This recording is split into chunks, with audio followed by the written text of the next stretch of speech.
Hello friends, welcome to our channel learn with Richa. आज हम कक्षा 9वीं मैथ्स चैप्टर 11 पृष्ठीय क्षेत्रफल और आयतन के कुछ महत्वपूर्ण प्रश्नों को हल करेंगे। आइए देखते हैं। तो प्रश्न है, एक शंकु का वक्र पृष्ठीय क्षेत्रफल 308 वर्ग सेंटीमीटर है। इसकी तिर्यक ऊंचाई 14 सेंटीमीटर है। ज्ञात कीजिए। फर्स्ट क्वेश्चन है आधार की त्रिज्या, सेकंड है शंकु का कुल पृष्ठीय क्षेत्रफल। आइए देखते हैं। शंकु का वक्र पृष्ठीय क्षेत्रफल, वक्र पृष्ठीय क्षेत्रफल दिया हुआ है, कितना है 308। तिर्यक ऊंचाई दी हुई है, तिर्यक ऊंचाई कितनी दी हुई है 14 सेंटीमीटर। तो आधार की त्रिज्या, तो क्या दिया हुआ है, दिया है शंकु का वक्र पृष्ठीय क्षेत्रफल, पृष्ठीय क्षेत्रफल बराबर 308 वर्ग सेंटीमीटर। तो वक्र पृष्ठ क्या होता है शंकु का, पाई आर एल बराबर 308। पाई का मान 22/7, आर का मान नहीं पता, एल का मान कितना है, तिर्यक ऊंचाई 14 दी हुई है। क्या हो जाएगा, 7 एकम 7, 7 दूनी 14। तो 22 गुणित आर गुणित 2 बराबर 308। तो आर बराबर, ये गुणा में है तो किस में चला जाएगा, भाग में। 308/22 गुणित 2, 2 एकम 2, 2 एकम 2, 1 बचा, 2 पंचे 10, 2 चौके 8, 11 दूनी 22, 11 एकम 11, 4 11 चौके 4, 2 एकम 2, 2 सत्ते 14। आर बराबर कितना हो गया, 7 सेंटीमीटर। तो अगला प्रश्न है, शंकु का कुल पृष्ठीय क्षेत्रफल निकालिए। तो कुल पृष्ठीय क्षेत्रफल क्या होता है, तो शंकु का वक्र पृष्ठीय क्षेत्रफल धन वृत्त का क्षेत्रफल, है ना, यही होता है। तो क्या हो जाएगा, शंकु का कुल पृष्ठीय क्षेत्रफल बराबर पाई आर, आर प्लस एल, यही होता है ना, पाई आर कोष्ठक के अंदर आर प्लस एल होता है, ठीक है ना, ये हो गया। तो पाई का मान क्या होगा, 22/7, आर का मान 7, 7, एल का मान 14। तो 7 एकम 7, 7 एकम 7, तो क्या हुआ 22 और 14, 6 20 और 1 21। 22 और 21 का गुणा करते हैं, 21 दूनी 42, कितना बचा 4, 21 दूनी 42, 4 46, क्षेत्रफल वर्ग सेंटीमीटर। तो शंकु का कुल पृष्ठीय क्षेत्रफल क्या आ जाएगा, 462 वर्ग सेंटीमीटर। अगला प्रश्न है, शंकु के आकार का एक तंबू, ठीक है ना, 10 मीटर ऊंचा है, उसके आधार की त्रिज्या 24 मीटर है। ज्ञात कीजिए तंबू की तिर्यक ऊंचाई। सेकंड क्वेश्चन है, तंबू में लगे कैनवास की लागत, यदि 1 वर्ग मीटर कैनवास की लागत 70 रुपए है। तो आइए देखते हैं। सबसे पहली बात, जो शंकु तंबू है वो किसके आकार का है, शंकु के आकार का है, ठीक है ना। तो तंबू की ऊंचाई दी हुई है, आइए देख, एक तंबू बना हुआ है वो किसके आकार का है, शंकु के आकार का। तो शंकु की ऊंचाई कितनी दी हुई है, तंबू की ऊंचाई, तंबू की ऊंचाई क्या कहलाएगी, शंकु की ऊंचाई कितनी दी हुई है 10 मीटर, ये हो गई। त्रिज्या कितनी दी हुई है 24 मीटर। तो क्या हो जाएगा, तंबू की ऊंचाई, तंबू की ऊंचाई h बराबर 10 मीटर, त्रिज्या r बराबर कितना है 24 मीटर। तो तिर्यक ऊंचाई क्या होती है, तिर्यक ऊंचाई बराबर क्या होता है, एल स्क्वायर बराबर R square plus H square, ठीक। तो एल स्क्वायर बराबर आर का मान कितना दिया हुआ है, आर का मान 24 वर्ग धन एच का मान 10। तो 24 24 कितना होता है 576 धन 10 दाम 100, कितना हो जाएगा 676। r square. तो ये किसका होता है? 26 का वर्ग होता है ना, 26 का वर्ग। तो l बराबर क्या हो गया? 26। जब घातें समान है तो आधार भी क्या हो जाएंगे? समान। तो l कितना आ गया? 26 मीटर। अब तंबू में लगे कैनवास की लागत। पहली बात तो हमें कैनवास का क्षेत्रफल निकालना पड़ेगा कि तंबू बनाने में कितना कैनवास लगा, ठीक है ना। तो इसके लिए हमें उसका वक्र पृष्ठीय क्षेत्रफल पता होना चाहिए। तो कैनवास का क्षेत्रफल बराबर कैनवास का क्षेत्रफल बराबर क्या होगा? किसके आकार का?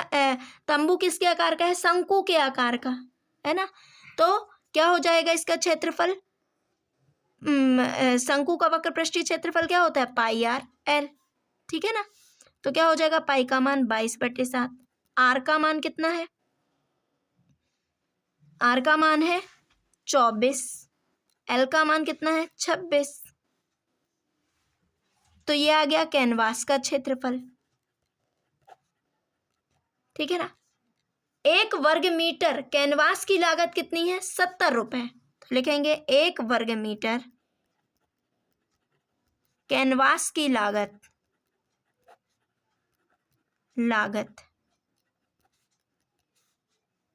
बराबर 70 रुपए। इसलिए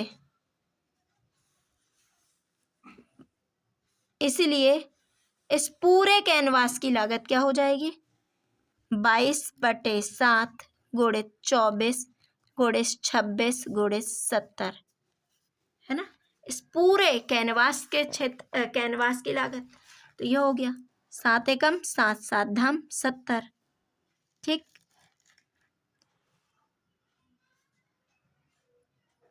अब गुणा कर देते हैं।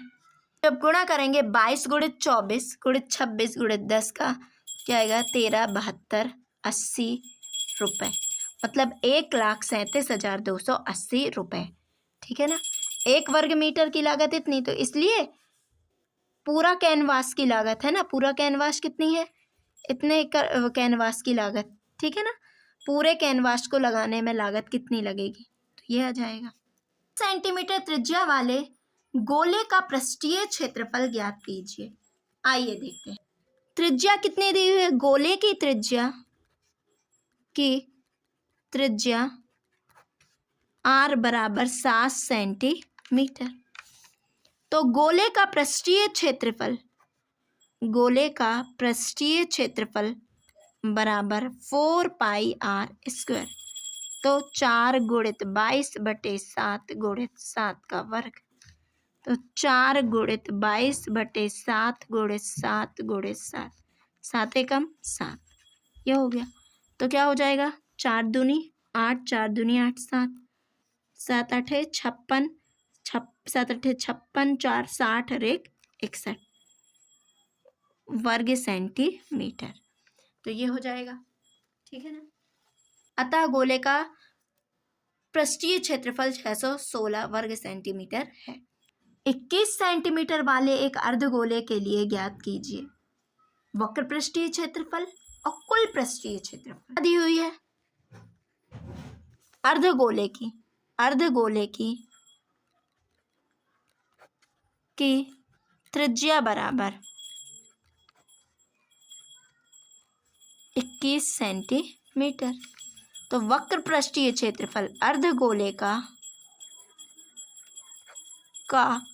वक्र पृष्ठीय क्षेत्रफल बराबर क्या होता है? 2 पाई आर स्क्वायर, ठीक है ना। तो 2 गुणित 22/7, आर का मान कितना है? 21 का वर्ग। तो 2 गुणित 22/7 गुणित 21 गुणित 21, 7 एकम 7, 7 तिया 21। तो क्या हो जाएगा? आगे हम गुणा करते हैं। तो जब हम गुणा करेंगे 22 गुणित 2 66, 66 में 3 का गुणा करेंगे, जो आंसर आएगा उसमें 21 का, तो हमारा आंसर आएगा 2772 वर्ग सेंटीमीटर। अगला प्रश्न है, तो अर्धगोले का कुल पृष्ठीय क्षेत्रफल क्या होता है? 3πr²। तो अर्धगोले का तो 3 गुणित 22/7, आर का मान कितना है? 21 का वर्ग, तो 3 गुणित 22/7 गुणित 21 गुणित 21, 3 7 एकम 7, 7 दिया 21। तो 22 में 3 तिरका 9, 22 में 9 का गुणा करेंगे और जितना आएगा 21 का, तो हमारा आंसर आएगा 4158 वर्ग सेंटीमीटर। ठीक, इस तरह से करना है। का एक मोटरसाइकिल सवार जिस खोखले गोले के अंदर अपने करतब खेल दिखाता है उसका व्यास 7 मीटर है। मोटरसाइकिल सवार के पास करतब दिखाने के लिए कितना क्षेत्रफल उपलब्ध है? तो पहली बात ये देखिए, ठीक है ना, मोटरसाइकिल सवार एक खोखले गोले के अंदर, ये है खोखला गोला, इसके अंदर आप सभी सर्कस देखने गए होंगे ना, यहाँ पर वो क्या दिखाएगा? करतब दिखाएगा। ठीक है ना, तो उस करतब मतलब क्या निकालना पड़ेगा? उसका संपूर्ण पृष्ठीय क्षेत्रफल निकालेगा, क्योंकि उस जहां वो घूम सकता है पृष्ठ में घूमेगा ना, तो हमें क्या निकालना पड़ेगा? संपूर्ण पृष्ठीय क्षेत्रफल। ठीक है ना, तो व्यास कितना दिया हुआ है? 7 सेंटीमीटर।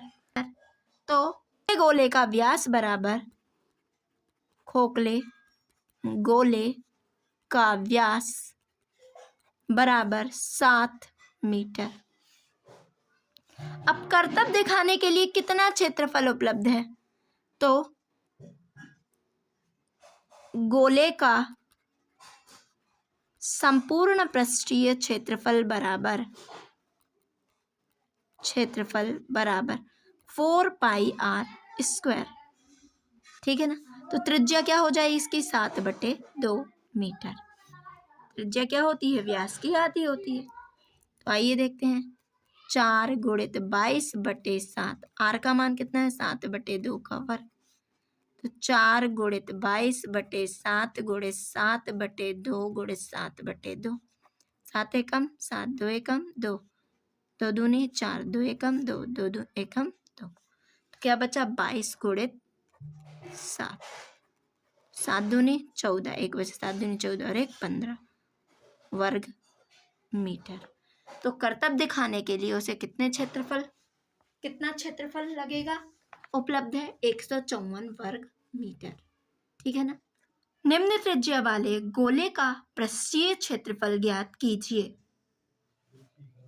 आइए देखते हैं, त्रिज्या वाले, निम्न त्रिज्या वाले मतलब ये त्रिज्या दी हुई है, तो त्रिज्या दी हुई है, आइए देखते हैं। त्रिज्या बराबर 10.5 सेंटीमीटर। तो गोले का पृष्ठीय क्षेत्रफल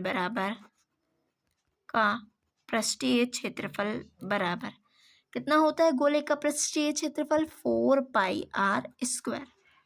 4 गुणित 22/7 गुणित 10.5 का होल स्क्वायर, तो क्या हो जाएगा? 4 गुणित 22/7 गुणित 10.5 गुणित 10.5। तो आइए सॉल्व करते हैं। 22/7 गुणित, हम दशमलव हटाएंगे तो क्या जाएगा? बटे में 10। ठीक है ना, तो क्या ये कट रहा है? 7 एकम 7, 7 एकम 7, 3 बचे, 7 पना 35। ठीक, अब हम इसका गुणा कर लेते हैं। ठीक है ना, क्या 5 दिया 15, 5 दूनी 10, 2 एकम 2, 2 दूनी 4, 2 एकम 2, 2 पंचे 10, 5 एकम 5, 5 दूनी 10, 5 एकम 5, तो क्या हो जाएगा? 22 गुणित 3 गुणित 21। ठीक है ना, 66 में 21 का गुणा करेंगे तो क्या आएगा? 1386 सेंटीमीटर वर्ग सेंटीमीटर। ठीक है, यहाँ पर क्या दिया हुआ है? निम्न व्यास वाले गोले का पृष्ठीय क्षेत्रफल ज्ञात कीजिए। तो यहाँ पर क्या दिया है? व्यास। तो हमें क्या पता है पृष्ठीय क्षेत्रफल क्या होता है? 4πr²। तो हमें किसकी जरूरत पड़ेगी? त्रिज्या की। तो त्रिज्या तो नहीं है, तो व्यास की आधी क्या होती है? त्रिज्या। तो यहाँ पर हम क्या करेंगे? 2 का भाग दे देंगे, तो त्रिज्या क्या निकल आएगी? 7। फिर हम मान रख देंगे, हमें क्या मिल जाएगा, गोले का पृष्ठीय क्षेत्रफल। ठीक है। यदि आपको मेरे द्वारा पढ़ाया हुआ समझ में आया है तो आप मेरे चैनल को लाइक शेयर एंड सब्सक्राइब करना मत भूलिए। Thank you for watching.